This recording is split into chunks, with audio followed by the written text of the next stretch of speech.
Imagination, it seems, will do little for our wish until we have imagined the wish fulfilled.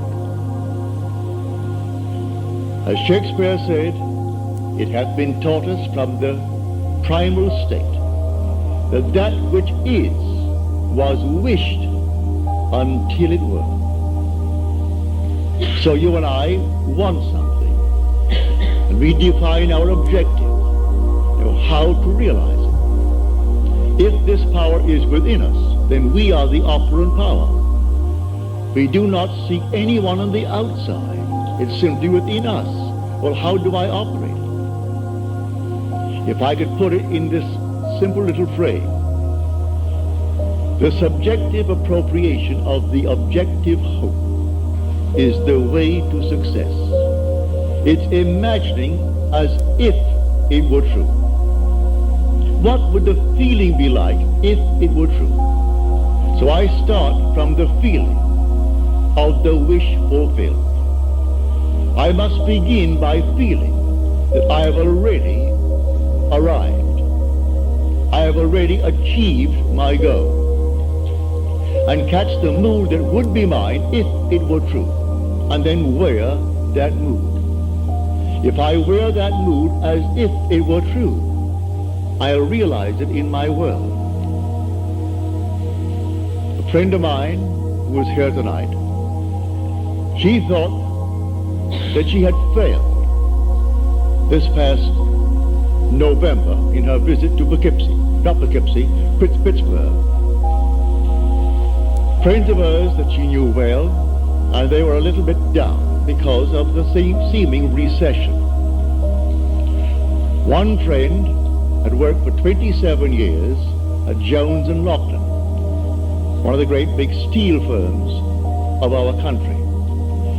In the months of September and October, they let out 4,000 workers. He had to put in 3 years and 2 months to complete a 30-year service with the firm. After 30 years, he could retire at a very good, I would say, retirement fund. But he also had 6 more years to go for his Social Security. And they let out 4,000. And then it was rumored in the plant that they're going to close that plant. She reminded him of the use of imagination, which he had used with him successfully in her previous visit to Pittsburgh. Well, he laughed it off. Those things would have happened anyway.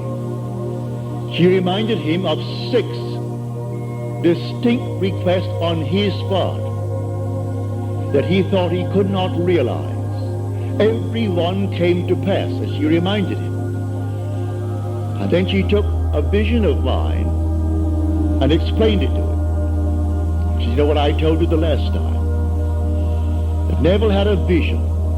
Well, the Bible tells us that the depths of our own being speaks to us through the medium of dreams and vision.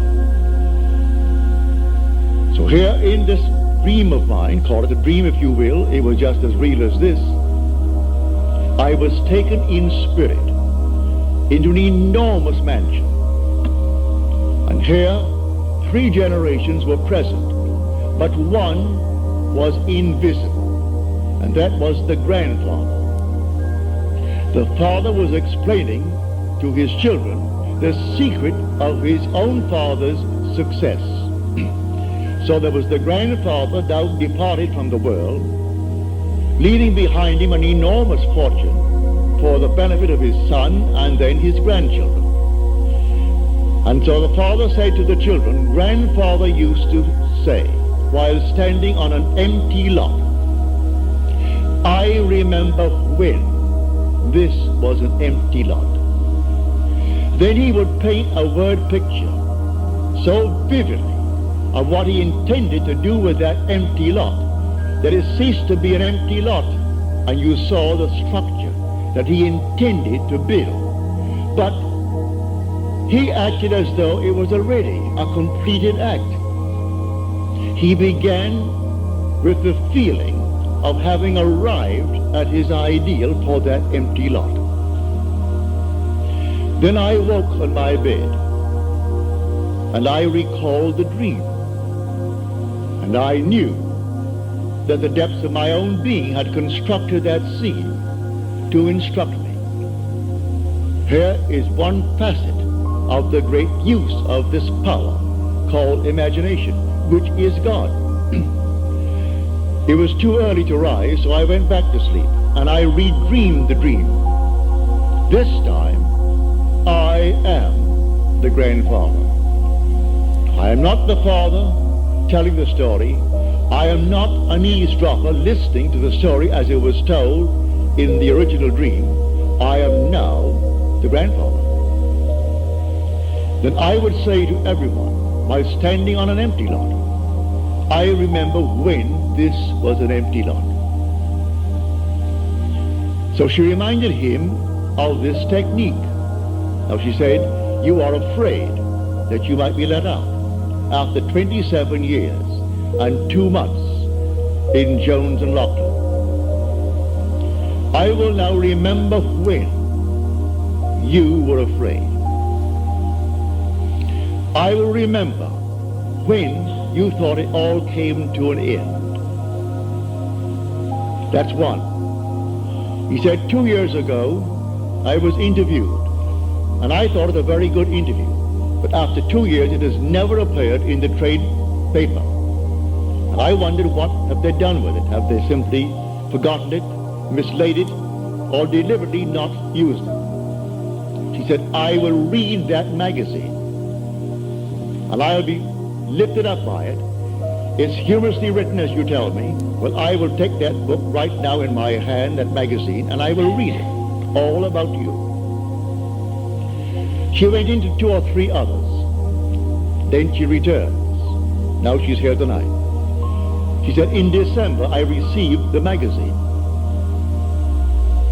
It's very well written and very, very humorous, all about this man. Then she said, I heard on the radio that Jones and Lockton had decided not to close the plant, but instead to spend $13 million on the plant in modernizing.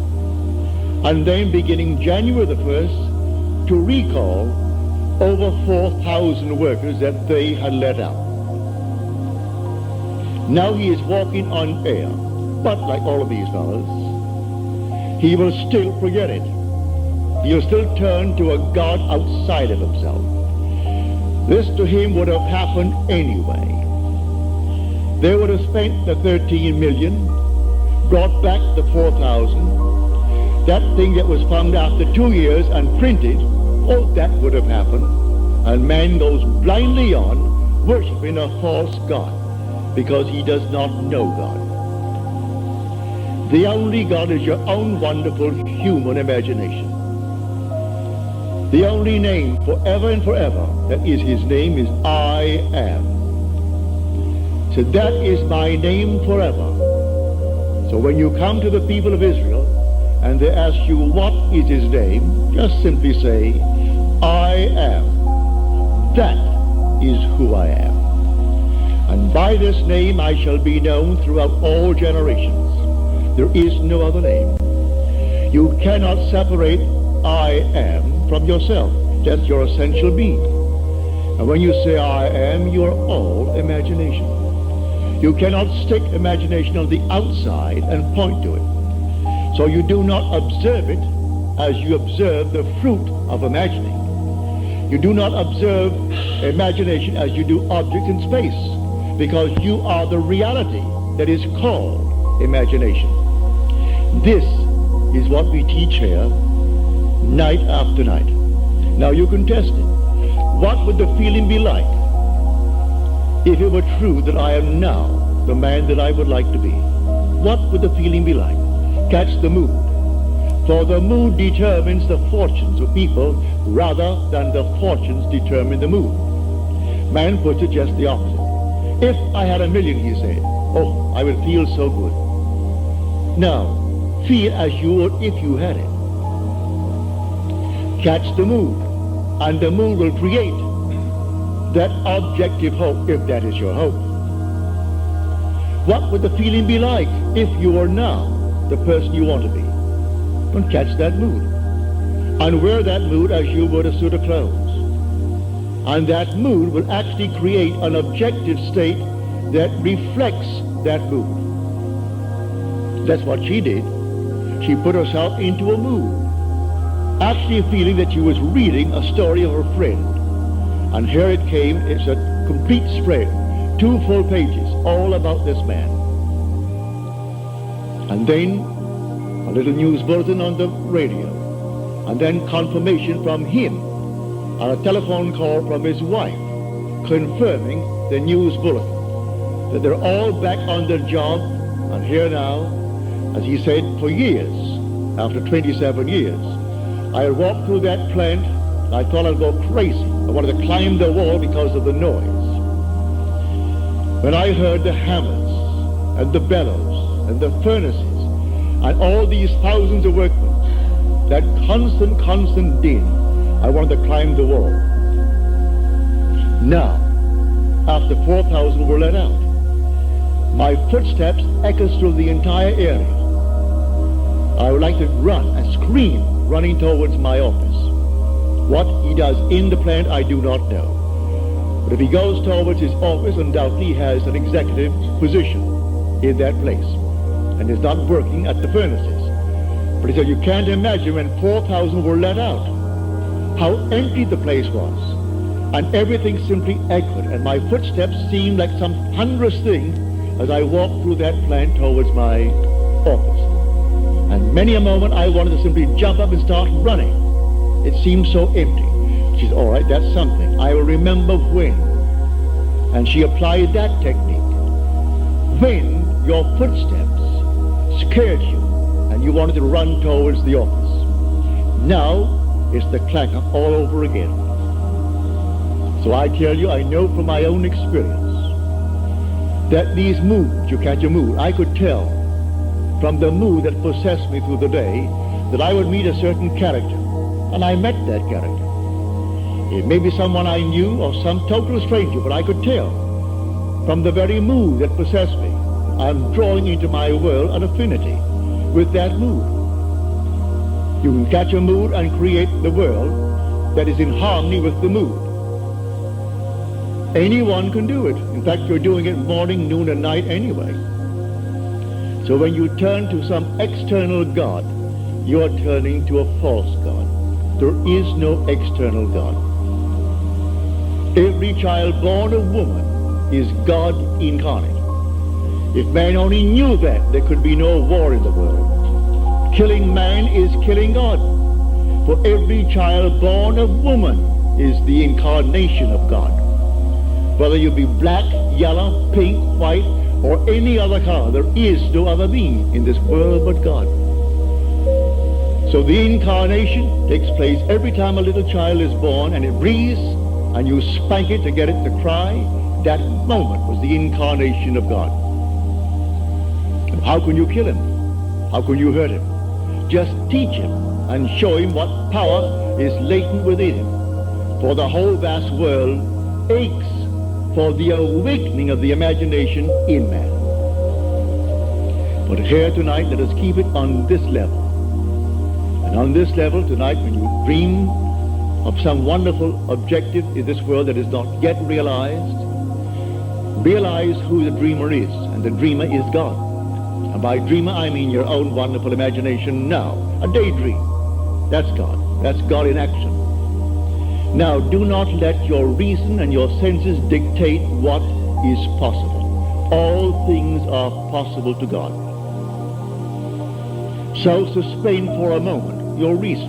Suspend the senses that are dictating what you must accept, for they're demanding of you, accept the facts of life. All right?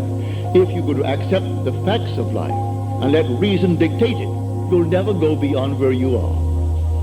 So suspend them just for a moment and try this technique. What would the feeling be like?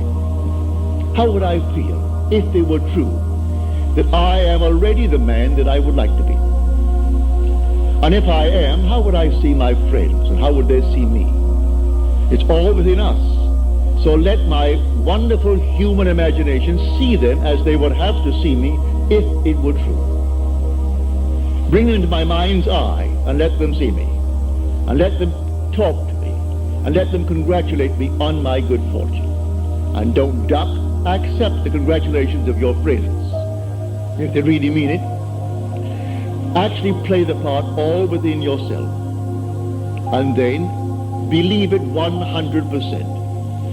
There's an interval between that imaginal act and its fulfillment, as there is between the creative act of a man and the birth of that child.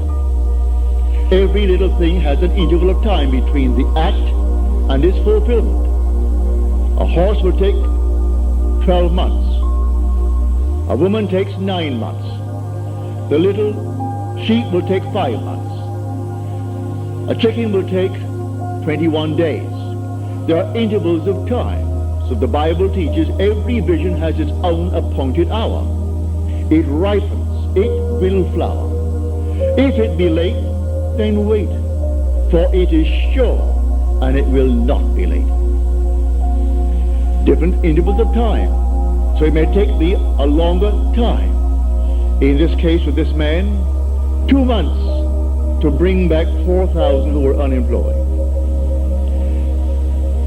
To put his mind at rest that he doesn't have now to feel that he's going to be fired. He can put in now the extra time. Only a little while, 3 years and 2 months will complete his 30 years with Jones and Lachlan. And then what's a man of his age? 6 more years, and then Social Security. So he'd have both. If it happened now, he wouldn't have it. He would be cut on Social Security, and he would be let out without a good retirement fund. So she goes back, and she reminds him that it happened before. He couldn't afford the roof for the house. And she said, I will see the roof on the house. I remember when it needed a roof.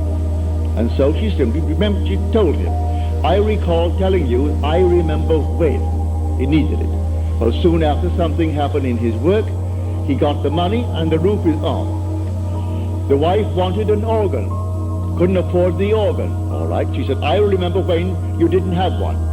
She has the organ. And she took one after the other. Of all these things, he's still, with all the evidence in the world, he is still working on some outside God. He thinks he's doing the wrong thing. He feels that if perchance that man is simply a devil incarnate, and he's taken me from my real God, which means something external to himself that he fashions out of his own mind and fashions with his hand, because all these little nonsenses that we buy and stick them up as holy objects. First of all, no artist really ever designed them. It's an offense to speak of an artist when you see these horrible monstrosities that we buy and stick around the place and call them religious objects. So, find who he is. He is the living God. He is not a dead God. So I tell you that all that you behold, though it appears without, it is within, in your own wonderful human imagination, of which this world of mortality is but a shadow. All things exist in the human imagination, and everything you see as an objective reality was produced by imagining. Think of one thing, just think of one thing that would simply deny it. You can't think of one thing. So you go to the moon. You first had to imagine. Had to imagine everything concerning the machine that took you to the moon. Everything in the world first has to be imagined and then executed. All right, the intelligence to do it will come, but you take the blueprint first and conceive it and dwell in it as though it were true. And no power on earth can stop it from becoming so. Your visions will clarify itself. At night, it's a different kind of a night. Your days are different. You see people differently.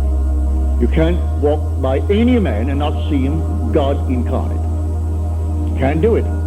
Even if he has the most horrible background, and he said simply, well, a murderer. And it's proven that he is. You still see God incarnate. But so sound asleep, the poor thing doesn't know. If you can only just get to him and show him that he really is God incarnate. And the one he thought he killed, he has been restored to life. Not to the senses of man, but he is restored in a world just like this, terrestrial just like this. About his business, he continues his work until he too awakens from this dream of life. We all will awaken eventually, but why not start now? Start now to tell man who he really is. God and man are one. Man is all imagination, and God is man, and exists in us and we in him. The eternal body of man is the imagination, and that is God himself. Nothing but God in the universe. All God. And eventually, you and I will awake. Because God is one, not two, you and I are one. Without loss of identity. That's one of the strangest mysteries in the world. Without loss of identity, we are one. I know that from my own personal experience. We are one. And yet, I am individualized. And you are individualized. And we tend forever and forever toward ever greater and greater individualization. And yet we are one. And I will bring that out to the best of my ability as we proceed with these series of lectures. You will hear it. But tonight, if you're here for the first time, and you want something practical, you apply what I've told you. First, have an objective. You must have an objective. You can't say, well, I don't know what I want. Well, all right. Come back the next time. Ask yourself, what would I like of life? Don't be ashamed to name it. What would I like of life? Well, then, try to get some objective. Now, prayer, as far as I'm concerned, is nothing more than the subjective appropriation of the objective hope. That is the way to success. I appropriate it subjectively. How do I appropriate a state subjectively? Well, suppose now, this very moment, I wanted a ball, an ordinary baseball. But there isn't a baseball in the room, all right. But I want one. I would actually assume that I am holding a baseball in my hand until I can feel it. You think you can't feel it? Well, now try it. Try to feel what it would be like if you held a baseball. Now, to prove that you have held it, see what it feels like, the difference now, a tennis ball. See any difference? All right, a golf ball. See any difference? A piece of silk. You feel any difference? If you can distinguish between these many objects, though they are subjective, then there must exist somewhere. If you can actually separate them in your mind's eye and distinguish between these objects, I can begin to feel, begin to sense, begin to smell a rose. Well, a rose doesn't smell or doesn't actually have the odor of another flower. I can detect the rose. Now a lily, an Easter lily. I can detect that. But what does it do? Well, I'm going to get them. Someone will think of Neville and send him a flower. And it's going to be the flower that I'm going to actually feel and touch and smell. It works that way. Money has an odor. It's unlike any odor in the world. It's more fragrant to the miser than the most marvelous perfume in the world. He can tell it. You put a money bag to his face, and it's like putting roses to mine. He loves it. He can smell money. He can feel it. Money has a distinct feel about it. Put a $20 bill in your hand and ask you to feel it, and then put another piece of paper in your hand, and you can tell the difference. There's a difference. It is an odor to it. All this is part of the inner man, that all things are possible to him. Try it. Before you condemn it, try it. And if you have the evidence to support my claim, well, then it doesn't matter what the world will tell you. If he laughs at you, so what? So they laughed at everyone who had an idea that seemed a little bit off-center. Always laughed at it. They laughed at the idea of going to the moon. Well, now it's an accomplished fact. There are still those who won't believe it happened, because they don't want to believe that it ever happened. There are those who said you couldn't go down and actually live underwater. Now we have a submarine. There are still those who won't believe it. You can present them with all the facts in the world, and they won't believe.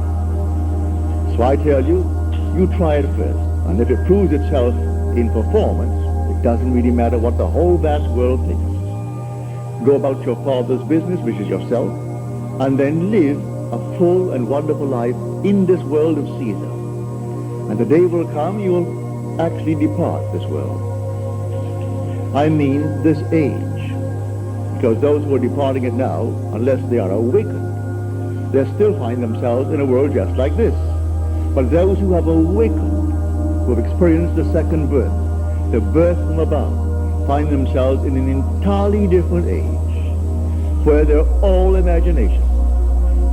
And they are perfect. Wherever they go, everything is perfect. They don't have to raise a finger to make anything perfect, because they're perfect. All things must conform to them, for they're perfect. That's heaven. So heaven is not an area, it's not a realm, it's a body. And when that body is awakened within you, which is the wonderful human imagination completely awakened, then wherever you go clothed in that body that is completely awake, everything is perfect. If you found yourself in a forest of dead trees, they'd all burst into foliage.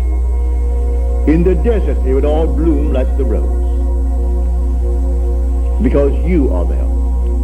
No blind man, deaf man, no handicapped man could stand in your presence. He would be instantly transformed into a perfect man because you are perfect. That's heaven. It's harmony. So it's not a place where you're going to go, pearly streets and all that nonsense. No. It's just simply you in a world that is perfect because you are perfect. And the day will come, you will awaken that body where it's in you now. That body is in you, but it's sound asleep. And one day you will experience the resurrection. And you'll know the mystery of the resurrection. When you rise, and you rise within yourself. For the grave in which Christ is buried, which the Lord is buried, is your own skull. That's where he's buried. And in that tomb where he is buried, one day he will awake and he will come out of that tomb. And it's you who comes out of the tomb. And you'll know who you are. He is buried in every child in the world, this universal being, and yet one. Billions of us, and yet only one Lord. And that one Lord in his fullness is buried in you, individually. And when you awaken, you are he. So tonight take a go. Make it a lovely go. Either for yourself or for another. For any time that you exercise your imagination lovingly on behalf of another, you're mediating God to that other. So, bring a friend before your mind's eye. Represent him to yourself as the man or the woman that you would like them to be. And don't tell them, ask for no praise, just assume that they're talking to you and telling you the most marvelous news about themselves. And you congratulate them on that good news. And go your own way. Believe in the reality of that imaginal act. It may happen tomorrow. It may happen the day after, or a week later, or a month later. It has its own appointed hour, and it is ripening, and it's going to flower. So don't be concerned. Leave it alone, and it will come to pass. So this is what I mean by feeling is the secret. I catch the mood, the feeling that would be mine if I were what I want to be. I don't have to touch something. I can if I want to. But it's the mood I'm speaking of. What would the feeling be like if she were well? If she were this? And then you catch it, just as though it is true. You always go to the end, and the end is where you begin. We're always imagining ahead of our evidence. So go to the end and feel the end. And then dwell in that end, even though reason denies it and your senses deny it. You turn your back upon the doubters. That is your senses and what reason dictates. That's the hell or the devil or Satan in the world. That's the doubter. So you turn your back upon it. And then you walk as though things were as you want them to be. And living in that assumption, it slowly hardens into fact. Even though at the moment of the assumption it was denied by reason, an assumption, though false, if persisted in, will harden into fact. So you learn to assume and learn to persist in the assumption, and it will come to pass. Now let us go into the silence, after which we'll have questions.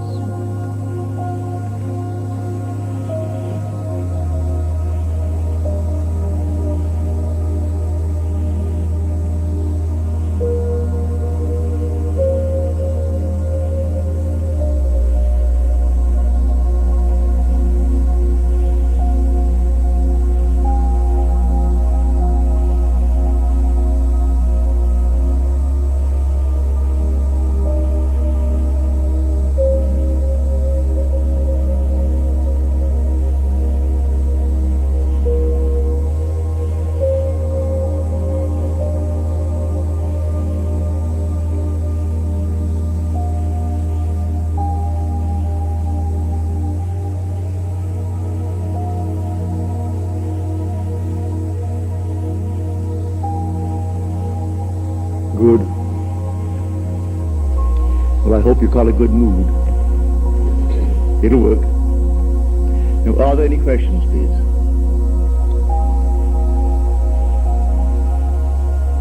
Any questions? Yes, sir.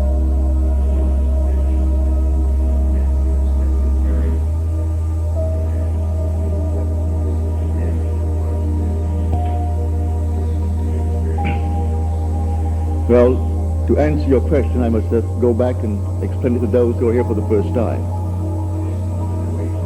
No. I make the statement based upon my own experience that nothing dies. That's not only true of man. It is true of the flowers, of the animal world, of the trees, of everything. Nothing dies. I am the God of the living, not of the dead. So nothing dies. The little flower that blooms once, blooms forever. It's renewed by the seed of contemplative thought.